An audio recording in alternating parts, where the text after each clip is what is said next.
Alors, je vous ai parlé du problème des trous de nez poilus. Donc vous voyez, en dessous, ces narines, elles sont ouvertes. On n'est pas sur un nez sténosé, pincé, qui nécessite une chirurgie. Et il n'empêche que quand il est normal, vous voyez, il a des touffes de poils dans le nez qui lui sortent des narines.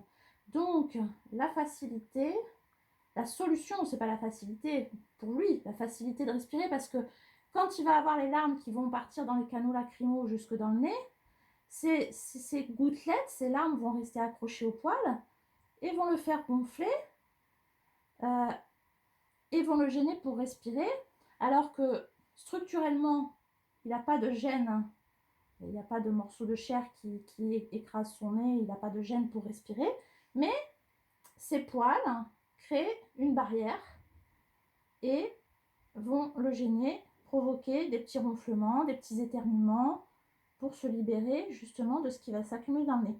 Donc vous voyez, voilà, je lui ai épilé ses trous de nez. Donc vous voyez, on voit beaucoup mieux l'entrée des narines. C'est bien libéré. Ça ne lui a pas fait mal. J'insiste là-dessus. On a l'impression, quand on donne des conseils aux gens, qu'on leur fait des séances de torture aux chats. Vous voyez, c'est pas comme nos poils à nous qu'on a dans le nez.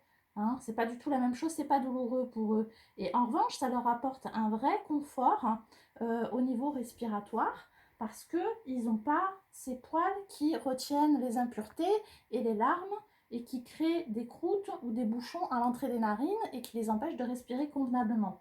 Voilà, donc ça c'était le petit tuto épilation de narines pour vous montrer comment ça se passe et que ça se passe très très bien pour le chat. Vous voyez, il n'est pas traumatisé du tout. Hein. Il se demande là pourquoi je continue de le tenir, il aimerait se barrer. Oui, mais il n'a pas eu mal. Voilà, j'insiste là-dessus. Il n'a pas eu mal. Ça, la première fois qu'on leur fait, ça les surprend juste un petit peu. Et là, je lui fais régulièrement. Et vous voyez, ça lui fait absolument pas mal. Donc vraiment, n'ayez pas peur de le faire. Ça leur apporte un vrai plus, un vrai mieux. Voilà, ça c'était pour le tuto du jour. Bonne journée à tous.